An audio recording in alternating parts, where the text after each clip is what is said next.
नमस्कार दोस्तों, स्वागत है आपका आपके अपनी यूट्यूब चैनल सत्य ऑनलाइन स्टडी पे। एमसीक्यू सीरीज़ 1000 जो हमारी सीरीज़ चल रही है उसकी यह क्लास है। इसमें आप UP PCS pre, BEO, RO, UP लेखपाल, यूपी पुलिस के भी क्वेश्चन यहाँ से मिलेंगे आपको। ईश्वर की कृपा होगी, आप सब लोगों का भाग्य होगा, हमारा भाग्य होगा, तो यहाँ से क्वेश्चन एग्जाम में ज़रूर मिलेंगे। चलते हैं सेशन पर। पहला क्वेश्चन, यूएन महासभा के 74वें अधिवेशन में पाकिस्तान द्वारा भारत पर लगाए गए मिथ्या आरोपों का जवाब दिया। देखो मैंने बोला कि अप लेवल है, ये क्वेश्चन लेवल अप होगा यहाँ पे, ठीक है। तो कौन होगा वहाँ पे? विदिशा मोहिते, सैयद अकबरुद्दीन, पालोमी त्रिपाली या इमाम गंभीर। पहले मैं यूएन महासभा की बात कर लेता हूँ। स्थापना 1945 में हुई थी। मेंबर 193 हैं, ठीक। अध्यक्ष, हेडक्वार्टर इसका मैं बात कर लूँ तो न्यूयॉर्क में इसका हेडक्वार्टर है। अध्यक्ष है तिजानी बिंदे, जो कि नाइजीरिया से हैं, ठीक है। और यहाँ बनता है क्या कि इसकी जो लैंग्वेज है कौन कौन सी है, तो अंग्रेजी, फ्रांसीसी, चीनी, स्पेनिश यानी स्पेनी,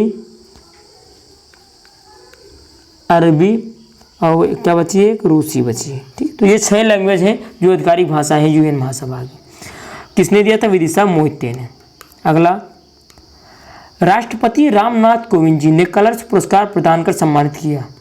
किसे किया? तो पहले मैं कलर्स पुरस्कार की बात करूं। आप जानते होंगे जैसे नागरिक सर्वोच्च सम्मान भारत रत्न है, हर क्षेत्र का एक सर्वोच्च सम्मान होता है, साहित्य सर्वोच्च सम्मान है, ठीक है। इसी प्रकार तो यह भी किसी सशस्त्र बल संगठन, किसका?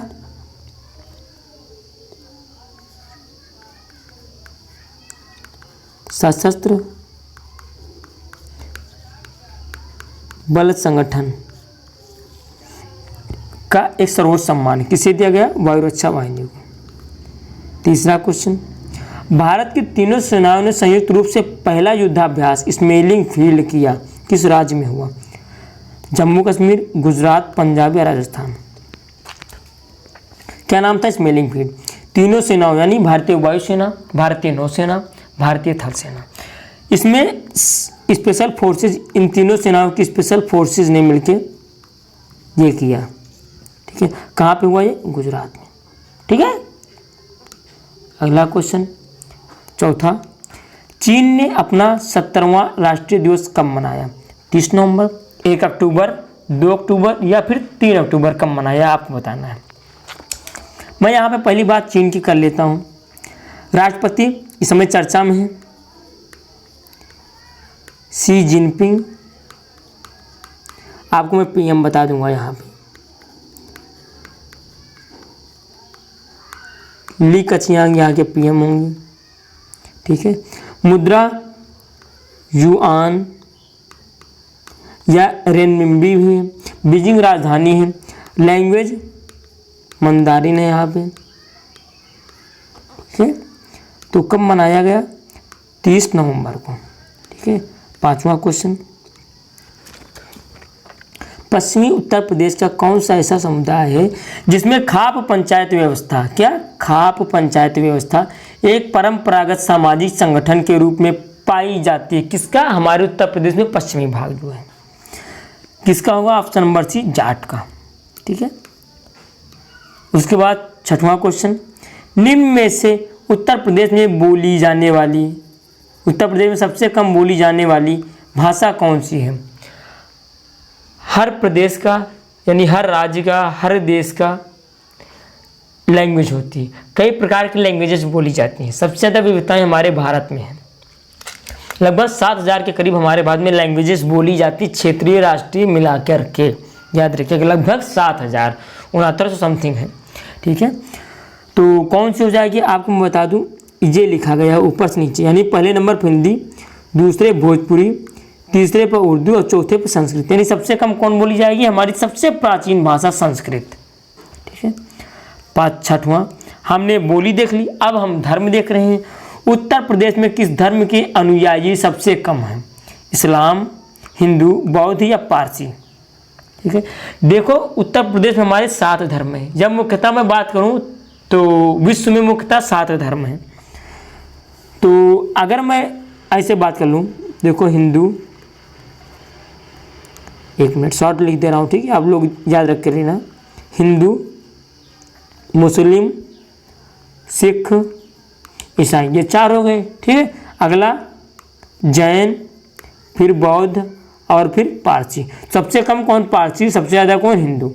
अब आप यहाँ से सारे क्वेश्चन कर लेंगे तो ऑप्शन नंबर डी बिल्कुल सही आंसर हो जाएगा। हमारा क्वेश्चन नंबर 8वां, सुरक्षा आपकी संकल्प हमारा। सुनते होंगे आप, और वर्तमान में तो भोकाल चल रहा है पुलिस का। आदर्श वाक्य किसका है? तो आपको बता दूं उत्तर प्रदेश पुलिस का यह आदर्श वाक्य है।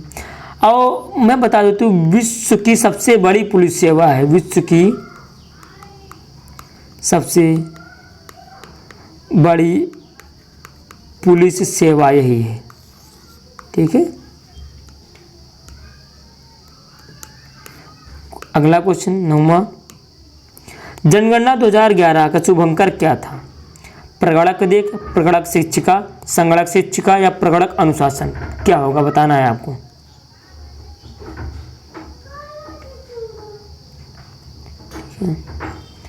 तो यहाँ पे हम देखेंगे आदर्श वाक्य के, मैंने एक दिन बताया था कि आदर्श वाक्य क्या होगा। आदर्श वाक्य क्या था? हमारी जनगणना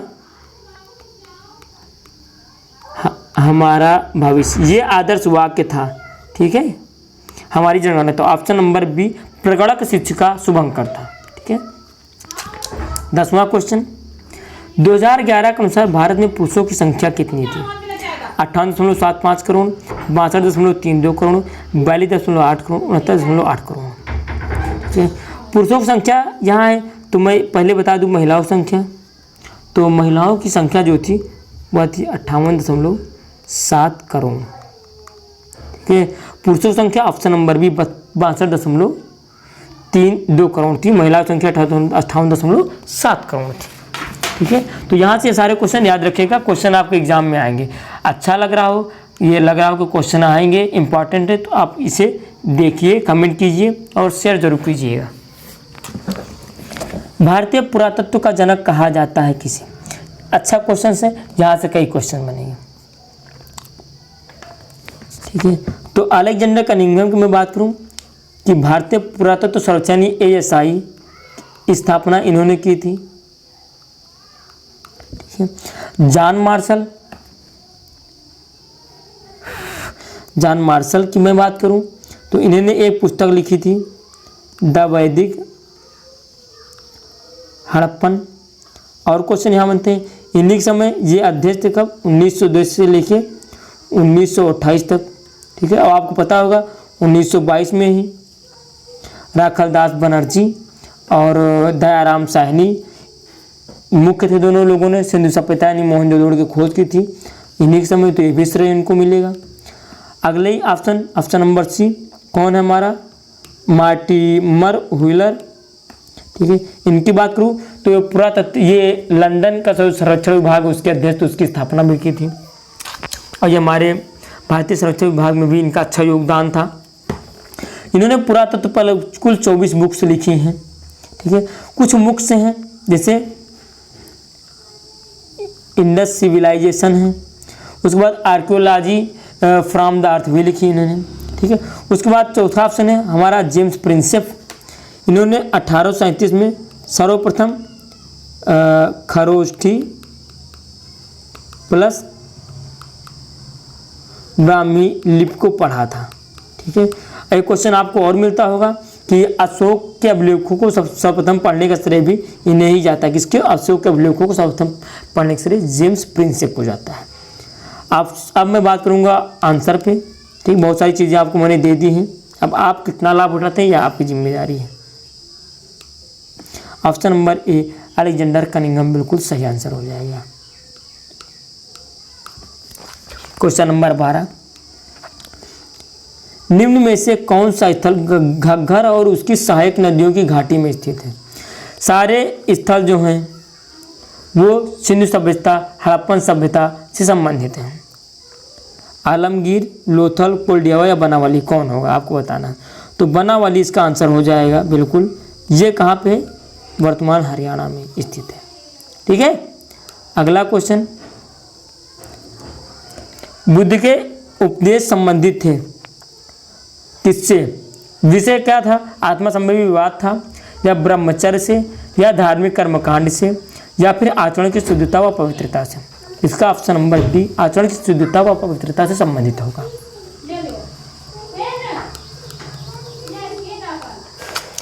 14वां क्वेश्चन, 14 नंबर का क्वेश्चन, भागवत संप्रदाय में भक्ति के रूपों की संख्या क्या है? 7 है, 8 है, 9 है या 10 है? ठीक, आपको पता होगा या नहीं पता होगा तो नवोधा कहा जाता है। 9 मतलब 9 को नवोधा कहा जाता है। ऑप्शन नंबर सी सही आंसर हो जाएगा। इस संप्रदाय के लोग भगवान श्री कृष्ण को पूजते हैं। ओके, अगला क्वेश्चन 15वां नंबर क्वेश्चन, शिवालिक श्रेणी का निर्माण हुआ किस काल में हुआ? इयोजोइक काल में, पैलियोजोइक काल में, मेसोजोइक काल में, साइनोजोइक काल में? मैं बता दूं, जो इसका आंसर हो जाएगा उसे हम प्लायोसीन युग भी कहते हैं, युग या काल। ठीक है, प्लायोसीन युग भी या काल कहते हैं। ऑप्शन नंबर डी साइनोजोइक बिल्कुल सही आंसर हो जाएगा। क्वेश्चन नंबर 16, बहुत तेज चल रहा हूँ क्या मैं? ध्रुवगढ़ चोटी स्थित है। तेज इसलिए चल रहा हूँ क्योंकि आप लोग पूरा देखते नहीं, इसलिए मैं भी आधी आधी बातें बताऊंगा। ठीक है, ध्रुवगढ़ चोटी स्थित है कहाँ पर? सतपुड़ा रेंज में, महकाल, विंध्य या नोटा? कहाँ पर स्थित है बताना है। मैं बता दूं, ये ध्रुवगढ़ चोटी जो है सतपुड़ा की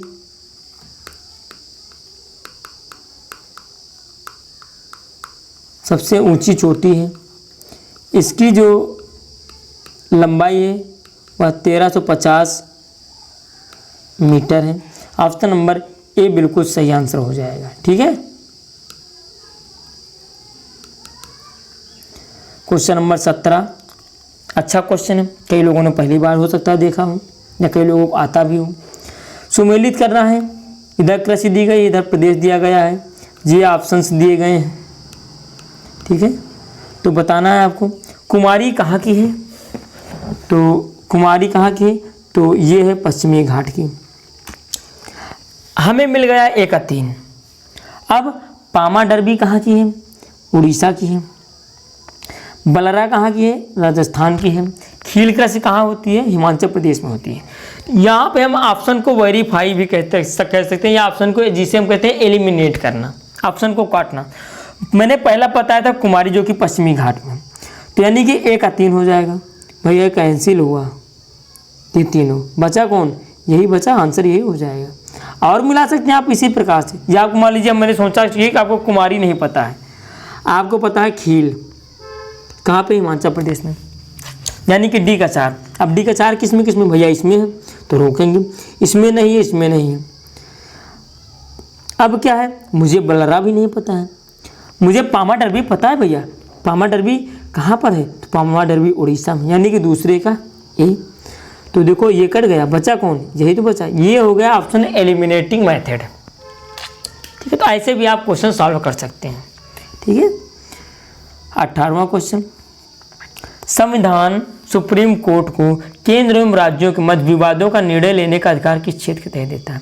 हमारा जो भारतीय संविधान है वह सुप्रीम कोर्ट यानी माननीय उच्चतम न्यायालय को यह अधिकार देता है कि जब भी केंद्र और राज्यों के मध्य कोई विवाद हो तो उसका निपटारा आप करेंगे, लेकिन वह किस क्षेत्र के तहत यह अधिकार दिया गया है सुप्रीम कोर्ट को? अपीलीय न्यायाधिकार होगा, या वास्तविक न्यायाधिकार, या सलाहकार न्यायाधिकार, या रिट न्यायाधिकार? कौन सा होगा?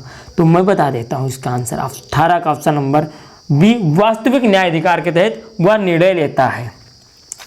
ठीक है, क्वेश्चन नंबर 19, सुमेलित करना है। सूची 1 में राष्ट्रपति के बारे में प्रावधान दिए गए, सूची 2 में राष्ट्रपति के बारे में अनुच्छेद दिए गए कि कौन सा प्रावधान किस अनुच्छेद में आएगा। हम यहाँ पे चलते हैं, देखते हैं। पहला है राष्ट्रपति का कार्यपालक प्राधिकार।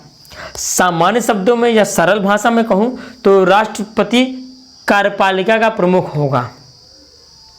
किस अनुच्छेद के तहत बताया गया है? तो पहले का जो सही हो जाएगा ऑप्शन नंबर डी 53, आर्टिकल 53 बिल्कुल सही आंसर हो जाएगा पहले का। राष्ट्रपति कार्यपालिका का प्राधिकार, ठीक है, यानी राष्ट्रपति कार्यपालिका का प्रमुख होगा। आपको पता है कि राष्ट्रपति कार्यपालिका का वास्तविक प्रमुख नहीं नाम मात्र का प्रमुख होता है, क्योंकि सारे कार्य प्रधानमंत्री करता है, राष्ट्रपति मात्र कठपुतली बनकर रहता है। एक एक्सेप्शन से अपवाद है, यानी कि वीटो पावर, वो वहां पर अपनी पावर दिखा सकता है, भैया मेरे पास वीटो पावर, मैं किसी भी चीज को कभी भी रोक सकता हूं। ठीक, तो ये होगा। दूसरा आता है राष्ट्रपति का कार्यकाल किस अनुच्छेद में है? ठीक है, तो आपको पता होगा राष्ट्रपति का कार्यकाल है अनुच्छेद 56 में। किसमें? अनुच्छेद 56 में। कार्यकाल की मैं बात करूं, सामान्य कार्यकाल 5 वर्ष का होता है। कितना? सामान्य कार्यकाल 5 वर्ष का होता है। उसके पहले भी राष्ट्रपति स्वतः अपनी इच्छा से त्यागपत्र दे सकता है। किसको? उपराष्ट्रपति को देता है। ये भी क्वेश्चन आता है, याद रखिए, कम से कम 10 से 15 क्वेश्चन इस क्वेश्चन में मैं बताऊंगा। किसमें? उपराष्ट्रपति को देता है। ठीक, उसके बाद उसे हटाया भी जा सकता है। प्रक्रिया क्या कहलाती है? वह महाभियोग प्रक्रिया कहलाती है, जो कि आर्टिकल 61 के तहत होता है। ये भी दिया गया है इसमें ऑप्शन नंबर डी का। ठीक है, उसके बाद राष्ट्रपति का निर्वाचन। निर्वाचन आपको पता है, राष्ट्रपति का निर्वाचन एकल संक्रमणीय मत पद्धति द्वारा होता है, यानी वरीयता क्रम होता है, जिसमें आप 1 2 3 4 के हिसाब से देता है। यह अप्रत्यक्ष रूप से होता है। इसमें मैं देखो बता देता हूँ, हमेशा बताता हूँ। संसद यानी लोकसभा, राज्यसभा, विधानसभा प्लस दिल्ली पांडिचेरी केंद्र शासित प्रदेशों में दिल्ली और पांडिचेरी, ये तीनों लोग इसमें वोट करते हैं। ठीक है, इनके वोटों से ही राष्ट्रपति का निर्वाचन होता है। इसमें एक क्वेश्चन और आता है अनुमोदक और प्रस्तावक, जो कि 50 अनुमोदक होते हैं और 50 ही प्रस्तावक होते हैं। मैं आपको बता दूं, जो राष्ट्रपति की जो जमानत राशि होती है वह होती है 15,000। ये जमा किसके पास होती है? एक बार क्वेश्चन आया था, तो ये जमा होती है किसके? आरबीआई के पास, ना कि सरकार के पास। ठीक है, अब आप सोच रहे होंगे ये कब जमा होगी? 1/6 ना प्राप्त करने पर, वैध मतों का 1/6 ना प्राप्त करने पर। ठीक है, अगला राष्ट्रपति महाभियोग आर्टिकल 61, मैंने सब बता दिया यहाँ पे। ठीक है, तो देखो कार्यपालिका अधिकार मैंने बताया था 4 में, भैया तो 4 कहाँ पे? ये कट गया, दोनों बचे। तो कार्यकाल मैंने 56 बताया था, भैया ये भी कट गया, बचा ये। अब चेक करने कोई जरूरत नहीं, आगे बढ़ जाइए, क्वेश्चन लगा के आंसर लगा के आप आगे बढ़ सकते हैं, आपको आंसर मिल गया है। ठीक है, अगला क्वेश्चन, क्वेश्चन नंबर 20, निम्न में से कौन से खर्चे संचित निधि पर भारित होते हैं? ये हमारे 4 ऑप्शन दिए गए हैं जो कि खर्चे हैं। इसमें से कौन संचित निधि पर होते हैं? मैं संचित निधि की बात करता हूँ। संचित निधि कब दिया गया है, कहाँ पे? आर्टिकल 266 में दिया गया है। इसमें संसद का संपूर्ण अधिकार होता है। संसदीय विधि द्वारा इसका कार्यान्वयन कब निकाला जाएगा, कब डाला जाएगा, ये सारी प्रक्रिया होती है। भारत सरकार का जितना भी राजस्व संबंधी होता है, राजस्व होता है, वो सब संचित निधि में जाता है।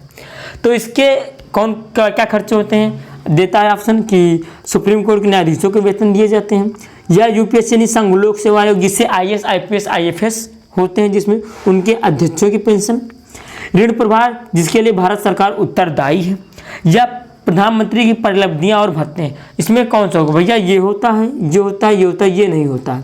तो A, B और C, यानी कि इसमें देखना है, इसमें भी नहीं, इसमें भी नहीं, इसमें भी नहीं, तो ये ऑप्शन नंबर A एक बिल्कुल सही आंसर हो जाएगा, A, B और C। आज की का क्लास यहीं तक रखते हैं, मिलते हैं अगले क्लास में अगले दिन। पसंद आए तो लाइक शेयर एंड कमेंट जरूर करें। इसकी PDF हमारे टेलीग्राम ग्रुप में लिंक, जिसकी लिंक डिस्क्रिप्शन में दी गई है, यूट्यूब चैनल की लिंक है, कुछ भी होती रात 10 बजे, ठीक, ज्वाइन कर लीजिएगा आप लोग। ठीक है, इसी के साथ आज की सेशन यहीं तक। सुरक्षित रहिए, स्वस्थ रहिए, अपना अपनों का अपने देश का ख्याल रखें। जय हिंद, जय भारत।